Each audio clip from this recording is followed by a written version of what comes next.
so that you are now it's in progress. Okay, so I'm really thrilled to introduce our fabulous panel for today. And what I'll do is just introduce each panelist very briefly. Then I'm going to talk a little bit about 7 steps for successful advocacy that I did in our PTA leadership trainings. And then we have some starter questions for each of the panelists. And at that point, they'll be able to share a little bit about their more about their social causes that they got started with in their activist work. So our first panelist is University of Maryland alumna Stephanie Madden. Dr. Madden is an assistant professor at Penn State University, and she earned both her master's degree and her doctorate from the University of Maryland. Our second panelist is Genna Rosenberg, who is the CEO and chief ideator of GenCom, which is a communications consulting firm based in California. Genna is also a University of Maryland alumna. And then rounding out our panel today, we have Erin Coller, who is a board member and the director of communications for the Association for Creatine Deficiencies. And she has a lot more to say about that, so I won't steal any of her thunder. So welcome, panelists, and thank you again to everyone for joining us today. So now I'd like to go ahead and share my screen, which will show up now the 7 steps to successful advocacy. And the 7 steps to successful advocacy was something that I developed when I was a PTA president at my children's school. We did a lot of activism because, you know, schools are always in need of something or other.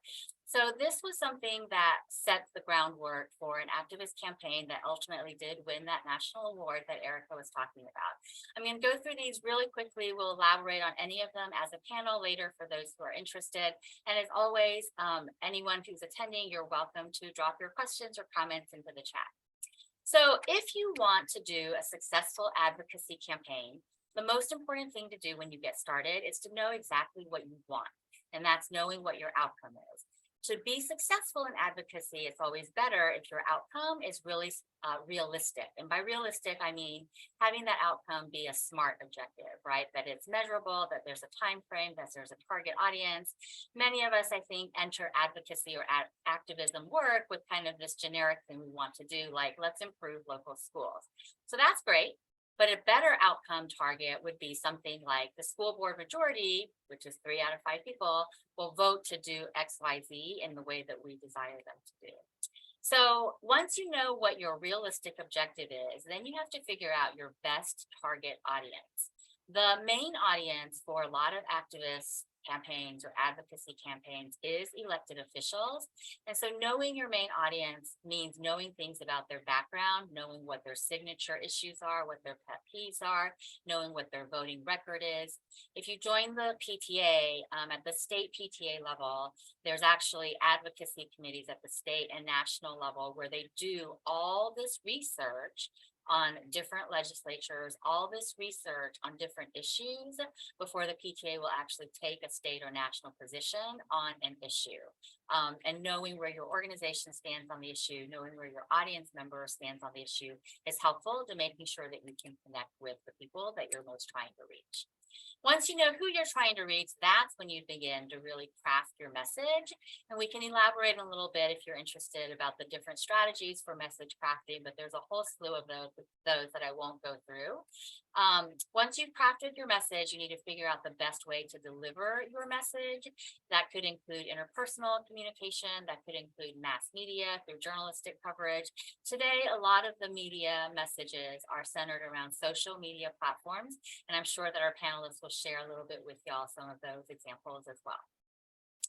Once you've decided how you're going to deliver your message, what that message is, and to whom you're delivering your message, the next thing a lot of activists will want to do is to involve other stakeholders.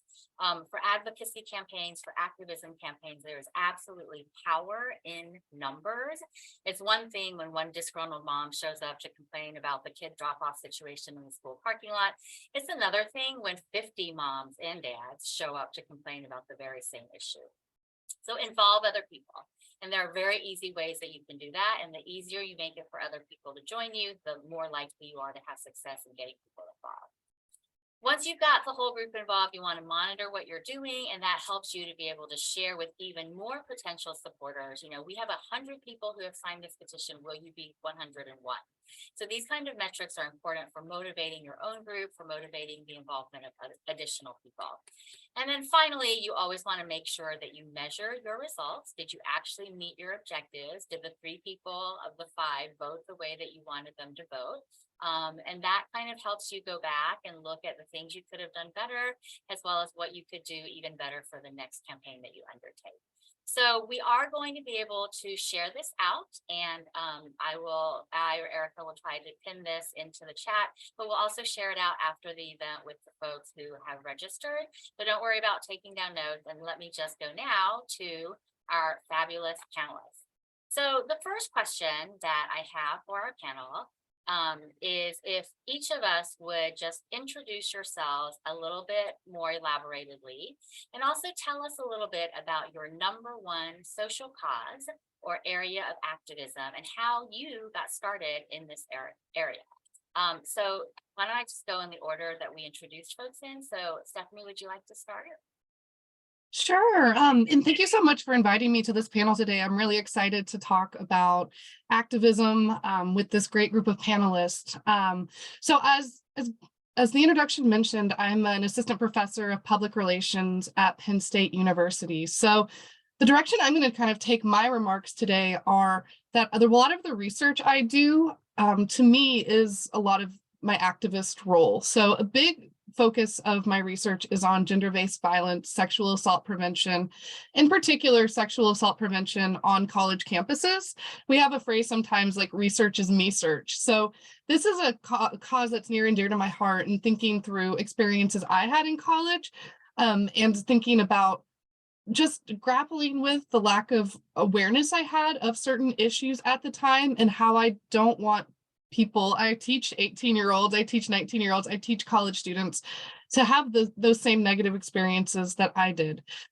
So thinking through that, my dissertation was on how public relations could be used to help better coordinate sexual assault prevention efforts. And because I did my PhD at Maryland, I did a lot of participant observation there. I did interviews with Title IX coordinators and victims advocate services across the country to figure out how we could use PR, how we could use strategic communication, how we could use a number of the steps that Bey-Ling mentioned in, successful advocacy, not to push these issues under the rug for like reputation repair or image repair, like that being the only function of PR for these institutions, but how we can have hard conversations, how we can have dialogue, how we can have training about this.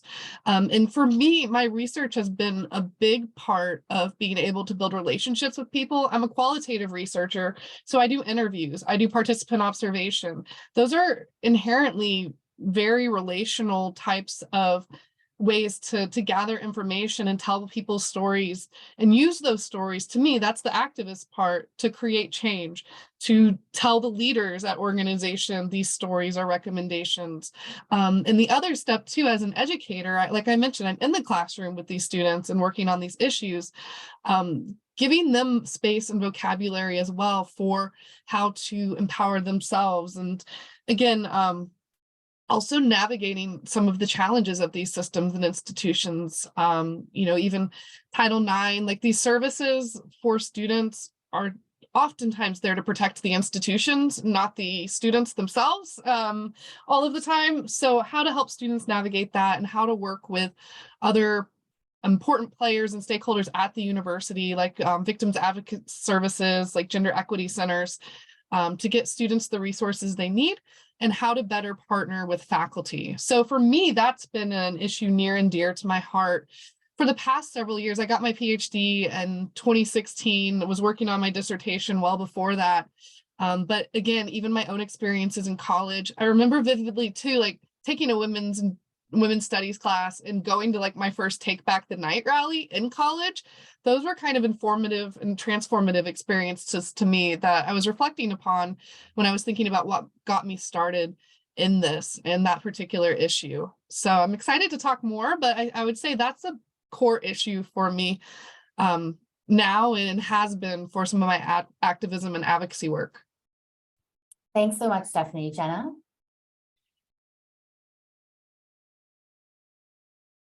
Oh, that was incredible. Like Stephanie, well, first of all, thank you so much for having me here. Really, this is my favorite topic in the world to talk about, how we can all make a difference in the world by just being intentional about our actions. Like Stephanie, I was really had a very formative experience at University of Maryland. I went there to study journalism and public relations, and I fell into the women's studies department, and I actually ended up discovering activism and really formalizing my passion for social impact work while I was there. It was an incredible experience to be able to go march on Washington for women's rights and see, different activists like Sarah Weddington um, who fought for Roe v. Wade. And so it was an incredible time, in our country. I was part of the first graduating class to double major with a women's studies degree.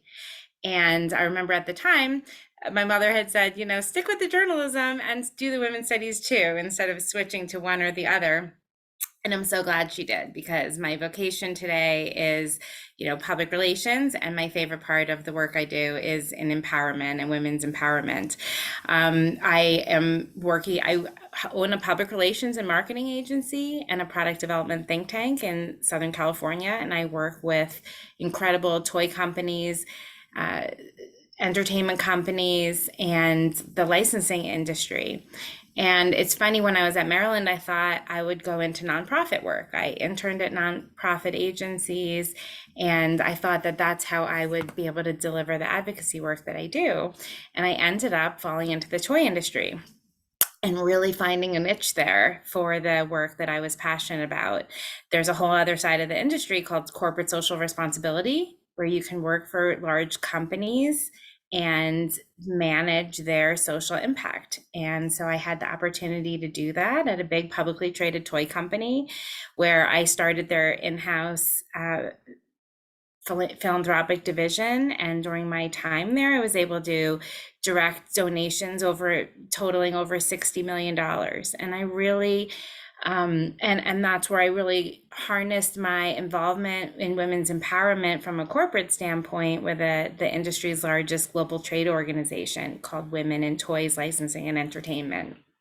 And the outlets that I'm able to bring my activism to are really vast and varying. So I try to direct my clients to use their voices and their resources to create an impact in many different ways. And personally, I'm storytelling, writing articles, speaking, mentoring, and really working on workforce development as well with underserved communities to create opportunities for them and bring them into this really exciting industry. So look forward to talking more. Thank you, Genna. Erin? Hi, thanks, Bey-Ling, and it's great hearing all these stories and inspirational work from Stephanie and Genna. So I met Bey-Ling through the Public Relations Society of America, and we served on the board of directors there for our local chapter together. My background and experience is in communications and public relations, and I sort of started taking a step away from that after having kids. My husband and I bought 4 local self-serve car washes, so I was kind of just more focused on that and not doing as much of my work in PR. And my son was born in 2015, and around his first birthday, we started seeing delays and that he wasn't developing quite like he should. And so after about a 9-month process of getting second opinions from doctors and going through lots of testing, which is actually fairly short compared to a lot of the other families in our situation, but he ended up getting diagnosed through genetic testing with a disorder called creatine transporter deficiency. It's an ultra rare disorder. Basically, his body cannot process creatine and get it into the cells where it needs to be. And creatine is a big source of energy in our bodies. So it impacts muscles. You think of creatine as, bodybuilders take it to help build up their muscles. So it's easy to get it over the counter, but for kids like my son, even with taking a lot of creatine, his body just isn't able to get it into the cells, and most importantly, to cross that blood-brain barrier to get into the brain, because creatine is a very important source of energy in our brains. So basically, people with these disorders suffer from intellectual disability, often seizures. A lot of them are diagnosed with autism, like my son is, and speech delay, or there's kind of a range between nonverbal to minimally verbal, where my son falls, and then some of the kids are able to speak in maybe like one sentence.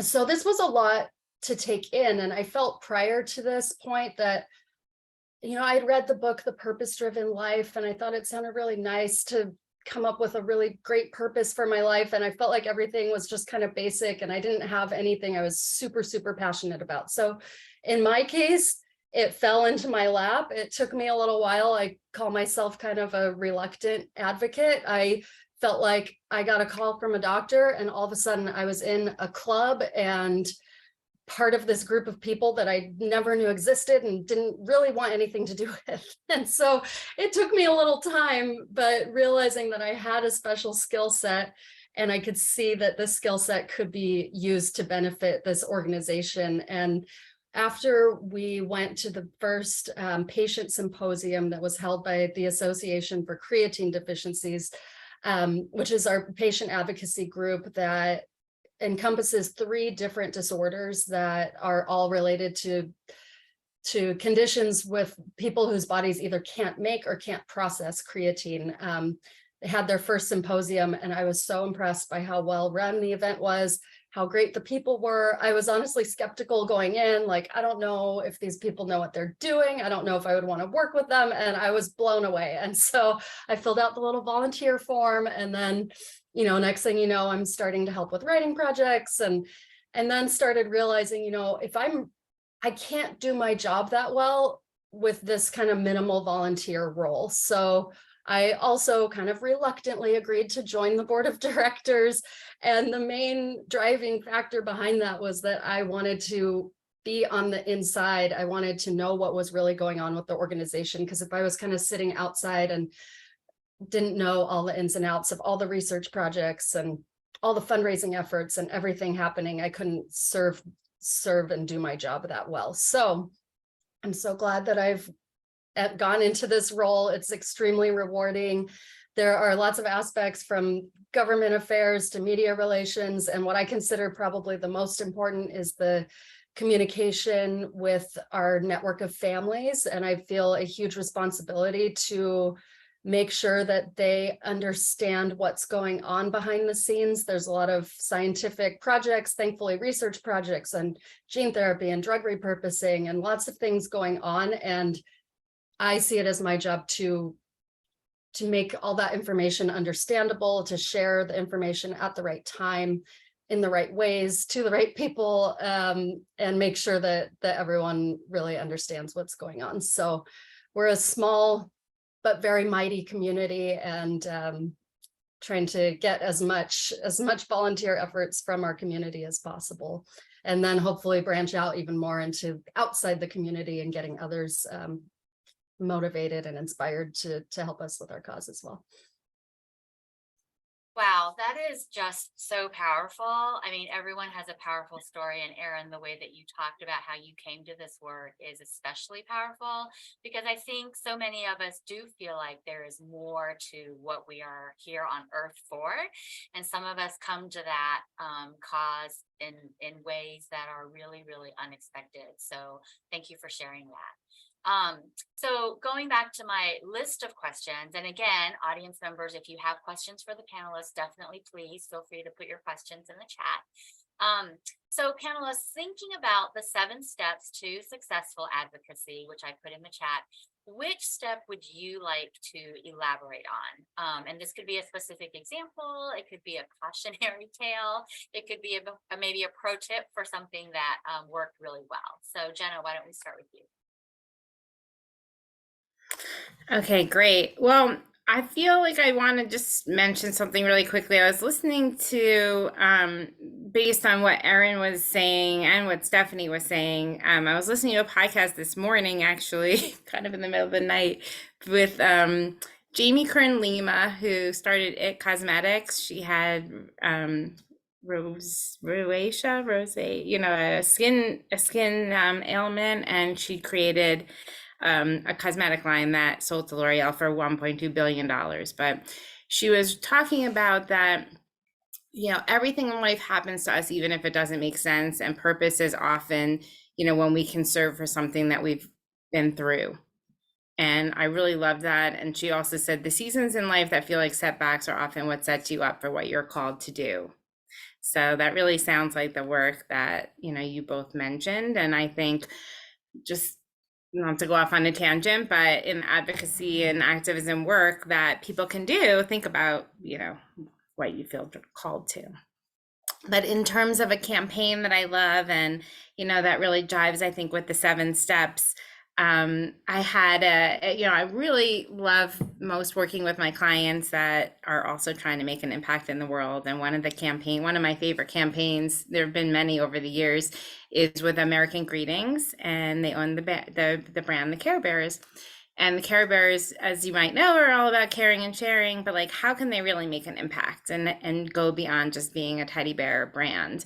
Well, sometimes folks can align with a holiday or even create a holiday. And they had a bear, cheer bear, that is all about sharing and caring. And, you know, we know that when people do random acts of kindness and bring cheer and, you know, happiness to the world, it really has this incredible, very important ripple effect. So we worked with them on to create a campaign around Share Your Care Day. And we did all the things on your list. I was thinking about it. We crafted a message, and we delivered the message, and we, you know, engaged an audience. What I wanted to talk about is really involving stakeholders. And so what we did is, you know, with our PR agency, we aligned with 2 different very powerful groups of stakeholders. One of them was a media company that was putting on a big blogging event at a big, large industry trade show called the Sweet. It was a big blogger event, and there were going to be 300 bloggers in the room. And you know, thinking about who's your audience. So we had 2 audiences. One was the bloggers. And so these are parenting bloggers who really care very much about this theme of, you know, how they can share really important and great information with their audiences. And then their audiences are parents. So we had parenting media, and then we had the parents, which were their ultimate audiences.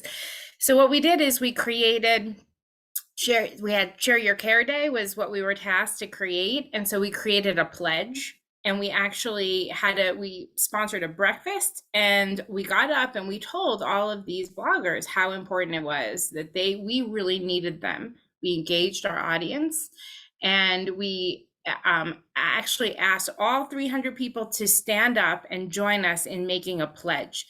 And we had them raise their right hand and say, I pledge to share my care. And we wrote a whole pledge, and we had them repeat it. And we asked them to do a specific call to action. We said, we want you to help us message about this, not one time, all year long, because this is so important, and you're going to play a role, and we're going to make you an official ambassador. So we really engaged them to build a community, and we asked them to opt in. So we didn't just add them to a list. We asked them to specifically, please choose to join us on this journey. And over 300 people within the first 24 hours opted in, out of like 350 people in the room. And I went up and I told people about this. And right before, a colleague said to me, have them hug at the end after they say the pledge. And so I thought about it for a second, and they said the pledge. And then I said, now I want you to hug your neighbor. And so they all hugged and the whole room is joyous and hugging, and they all opted in. And as a result, we had, I think every one of the journalists wrote at least one, and several of them wrote 4 stories throughout the whole year. We kept asking them at different points in the year, please help share. Remember, you made a commitment. We incentivized them to make them feel like part of the community with a seal that they could add to their emails, and we incentivized them, we motivated them, also with like little things, like little incentives. Like we gave them a very special piece of Care Bears art, and we really made them feel like they were part of the community. So, and we really did, help to spread this message of, caring, sharing is caring. So I love that. I love that story. I love that too, because my two sisters and I once received 3 Care Bears as a gift from a family friend, and the one that I got assigned was the cheer bear. I think my parents thought I needed to be more cheerful, so I love that particular story. Erin, do you have an elaboration on one of the 7 steps? Yeah, absolutely. And if you don't mind, I might combine a couple of them, but with crafting your message and knowing your audience, those two often go so hand in hand, because you have to craft a message that is targeted to the right audience. And with the Association for Creatine Deficiencies, we're aiming to support research and find cures and treatments for these disorders. And that involves a lot of fundraising efforts. So we have a goal to raise $5 million within 5 years, which seemed totally outlandish and crazy. A few years ago, 3 years ago, we raised $50,000 in our holiday campaign, which was exponentially more than we ever had. We were at around 120,000 last year, and this year we did meet our goal for our holiday campaign with raising $250,000. So we are on our way, but we still have a lot of work to do, and we have set things up with different campaigns throughout the year to reach different audiences. So we have our family audience. We have a campaign around February for CCDS Day, which is really about awareness and trying to help get more diagnoses, because this is a very underdiagnosed disorder. It's believed that about 1% of all cases of intellectual disability with unknown origin are probably caused by a creatine deficiency syndrome, and we need to get people tested and diagnosed and get those numbers up. But so we have a Walk for Strength, and that gets community members together and really unites the community and helps with awareness as well. And then with every holiday season, we do our Holiday Heroes outreach, that's our research fundraising campaign that I was speaking about. And I think one of our biggest successes with that was, with the last couple of years, realizing that we need to tell this story in a very personal way. We have all these amazing kids who work so hard. They're in therapy, a lot of them 6 days a week, just countless hours of therapy. And they work so hard to learn how to do things like say hello and use a fork and drink out of an open cup. And in the earlier years, walking. And we need to make it easy for these families and parents who are giving so much time, and so many of them are so burnt out as caregivers for children and young adults with disabilities. Help make it easy for them to share the story and be our ambassadors out there. So we came up with a system to have people submit their photos and videos, and came up with creating personalized websites and personalized videos sharing each family's story. It's just so much more impactful to make it personal, rather than saying, please just donate to help our cause for everyone with creatine deficiencies. Doesn't really strike the same way. And so as I said, we had seen success with these campaigns, and I think that those personalized campaigns and the social media outreach are important. But that said, also with knowing your audience, I try to help make sure that we are reaching our audience in all the ways that they want to and need to be reached, because not everyone's on social media, and we need to make sure we have multiple touch points so that no one's missing the message and that everyone has an opportunity to be involved, and to make it short and simple, so that people can go as in-depth or keep it as quick and simple as they want, and understanding the limited time and capacity of our community, but that everyone is motivated to help. So giving them those tools and equipping them has been really important for us. Thank you, Stephanie.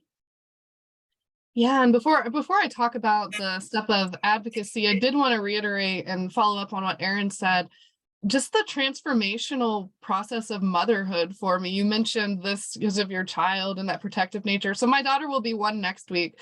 And I was thinking some of the first things I did were join the free mom hugs group in our community, like Moms Demand Action.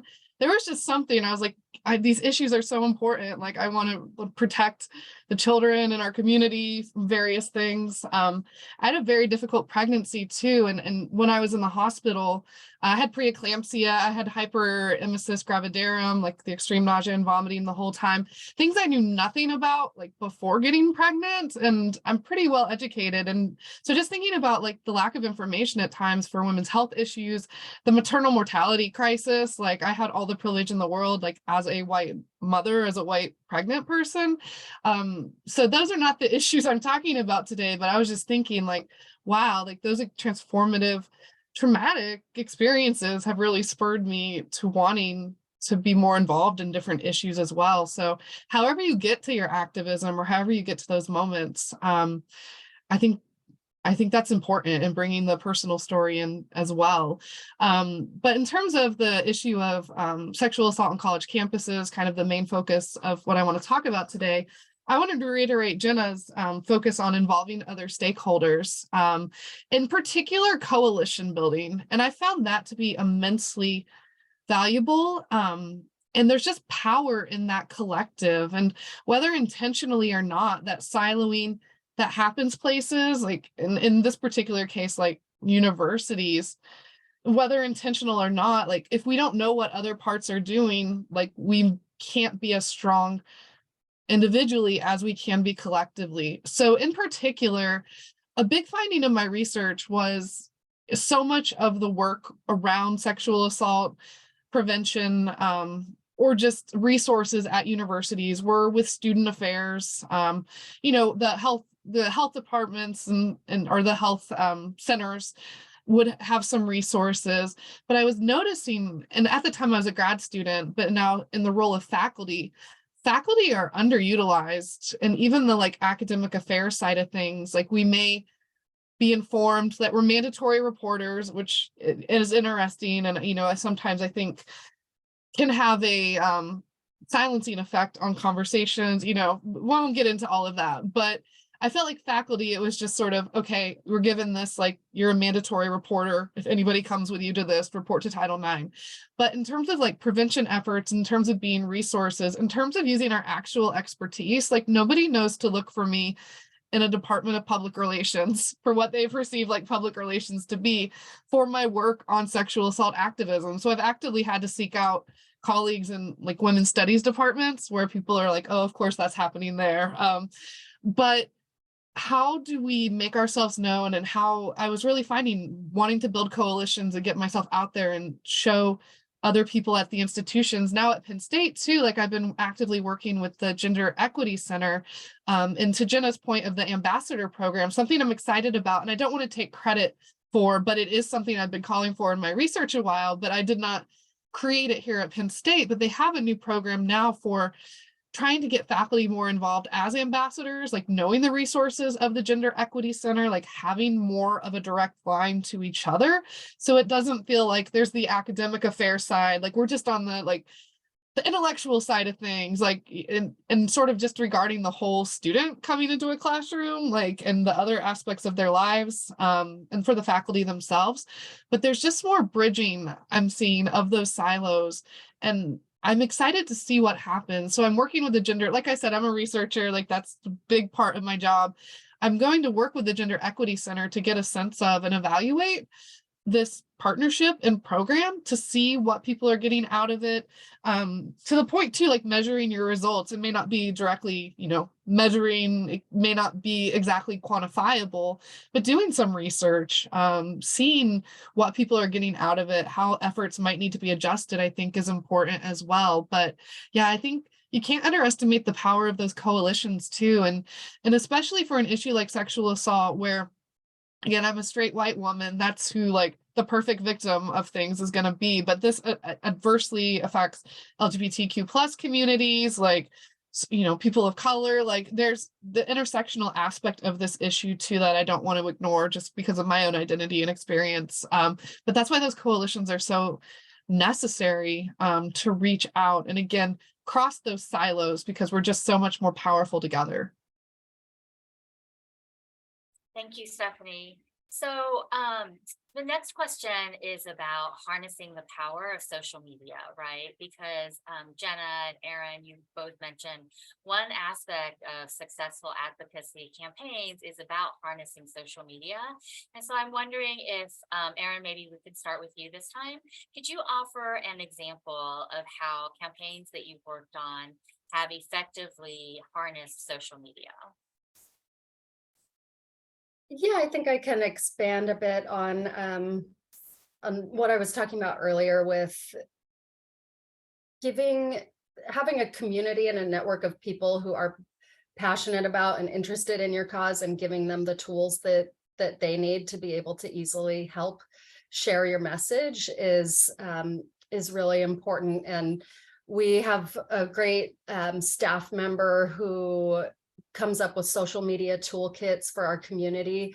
And it's so helpful to have, she sends out regular emails when we're in the middle of a campaign saying, hey, today's a great day to post this, and give suggested text to post for different social media channels, and just giving people as many options as possible to making it easy for them. So coming up with suggested language and kind of outlining what to do and having a cohesive communications plan behind it has really been great for us, and helps with activating our community's networks, which is super important to our cause. Yeah, thank you. And we know from research, right, that media platforms themselves can help to create communities, right? And so sometimes when we're bringing in stakeholders or trying to reach specific audiences, it's the very platform of whatever medium we're using that actually helps to bring in those other people that we want involved. So that's a good point. We have a creatine deficiency community support group on Facebook.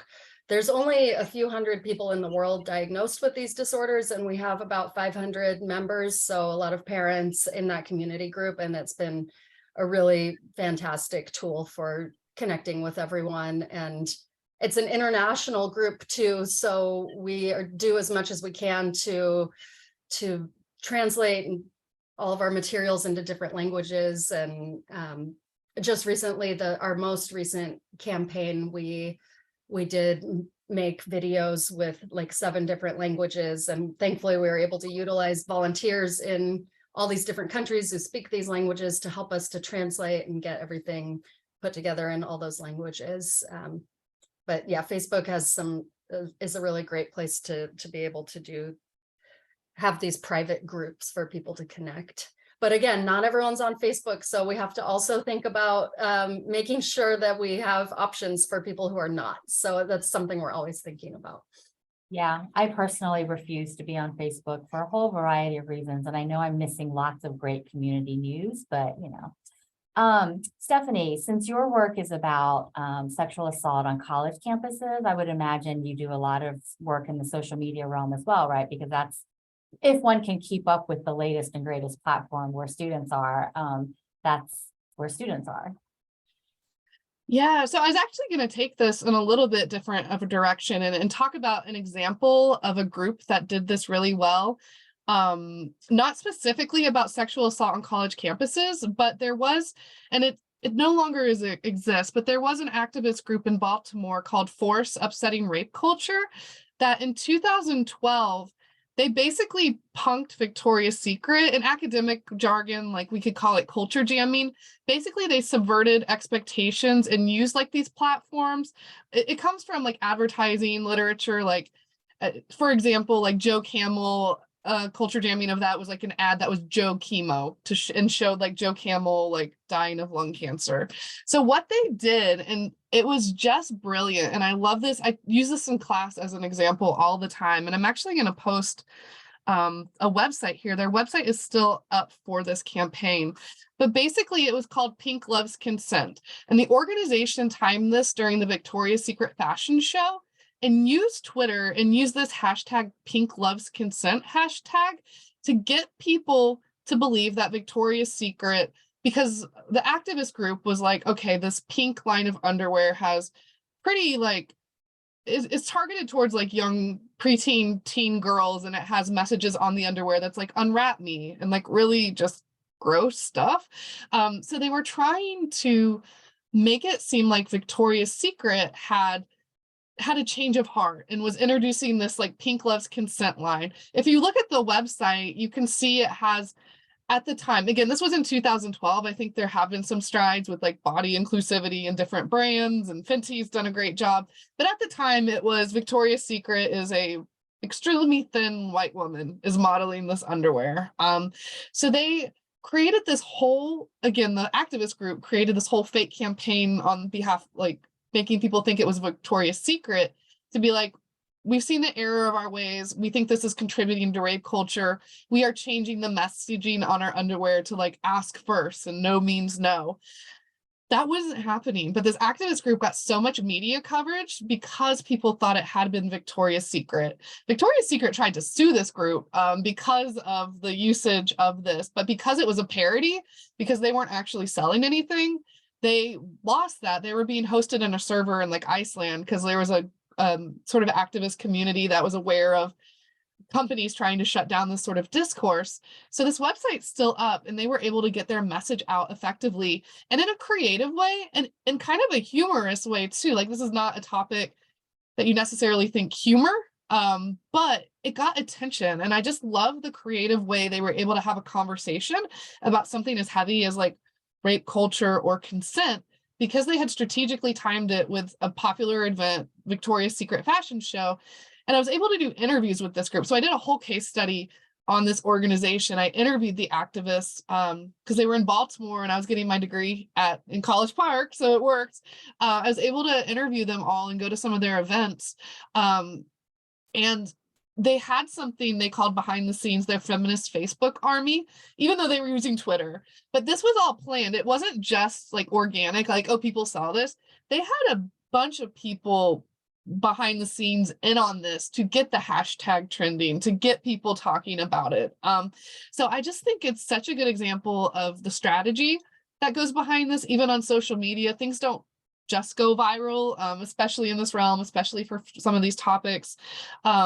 But I just think it's an interesting avenue to pursue. Like, I love culture jamming. I think it's fascinating intellectually as a researcher, but also thinking about like how memes can be used now. I think, again, this campaign, an example, is 10 years old at this point, but I think the lessons still resonate. And I think even more now, like, how do we get people's attention in these very crowded spaces? And how do we think of tying it to events and to organizations that may get people to take a second look of like, wait, that organization said that, and then people dig a little bit deeper, hear the message, and then kind of maybe learn who was actually behind it. But I think that can be really effective, and it's one of my favorite examples of how a nonprofit group used social media sort of via a corporation to change and talk about and have this conversation.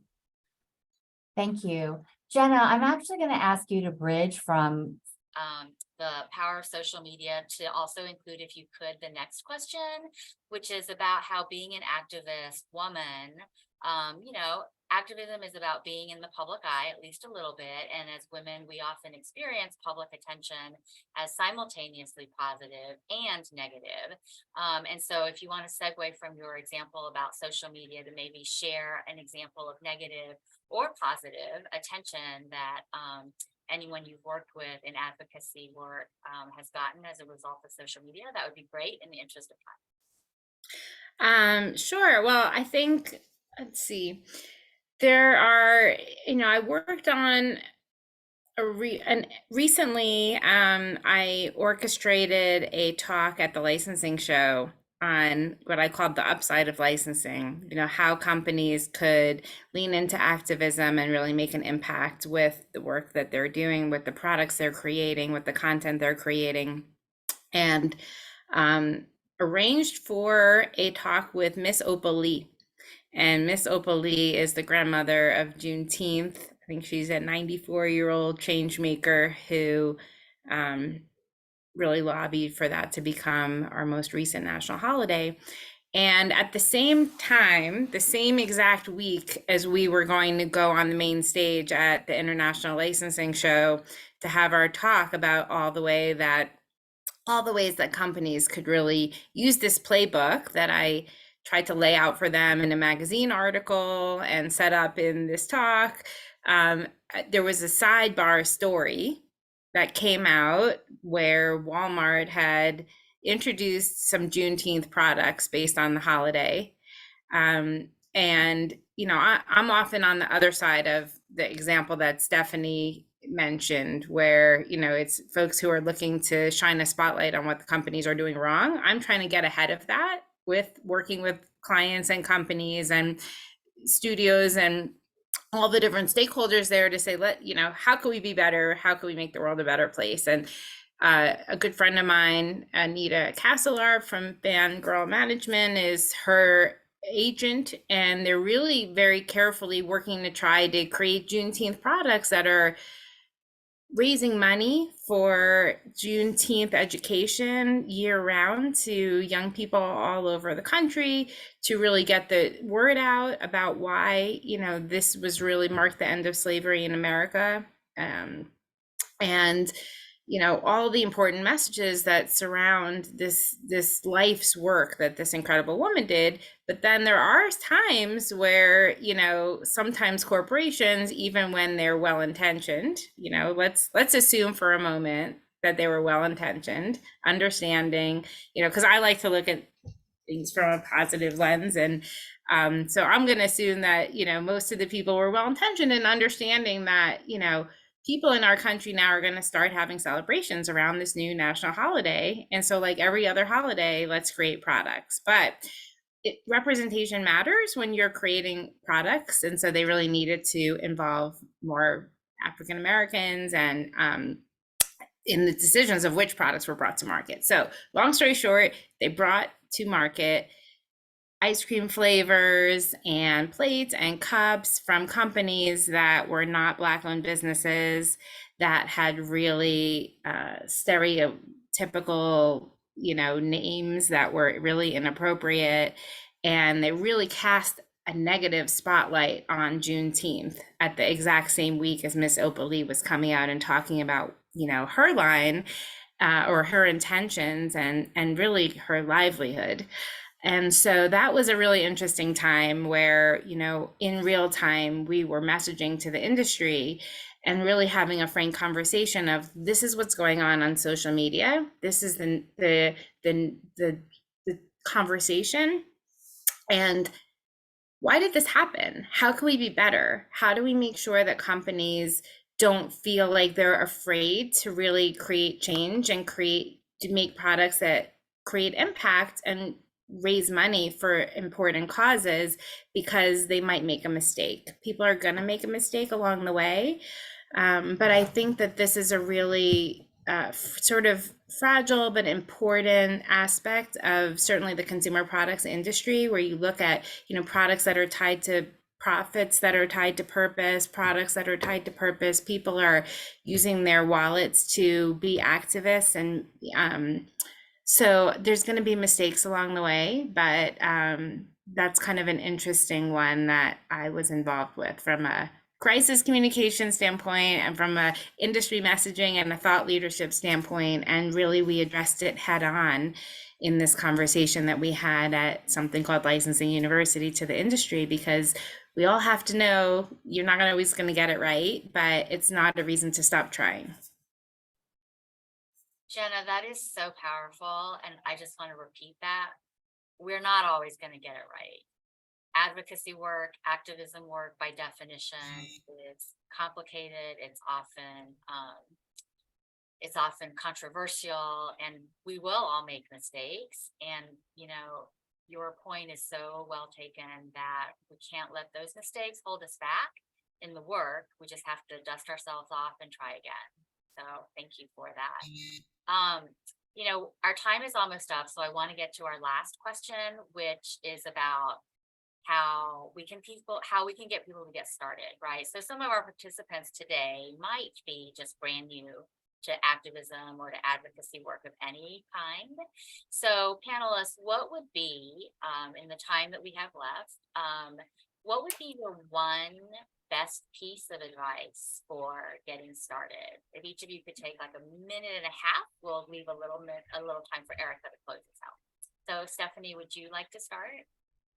Sure. You know, I think for me, once you start thinking about all the, you know, wicked problems, like the really pressing things in society, it can be really overwhelming to not know where to start on anything. But for me, I think I've really shifted to the local level, like what is happening in my community? Where can I be aware? Even Bey-Ling's PTA advocacy, like all that's very salient. Again, motherhood's been transformative, but thinking like what role can I play at that level for my daughter? Where can I make those changes? What's happening in my own local community?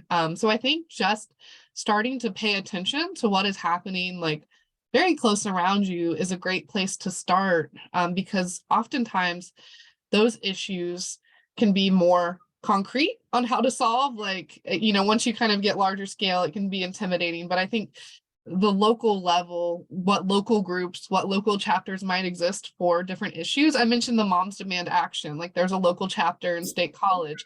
The issue of gun violence in schools, obviously huge and pressing. What is happening in my own community that I can work with people committed to this and the safety of our kids in this area to make that change. And I think that makes it less intimidating, and there's more community building with people around. Although online communities are wonderful too, especially different issues, that actual place has been really important for me lately, and that local level.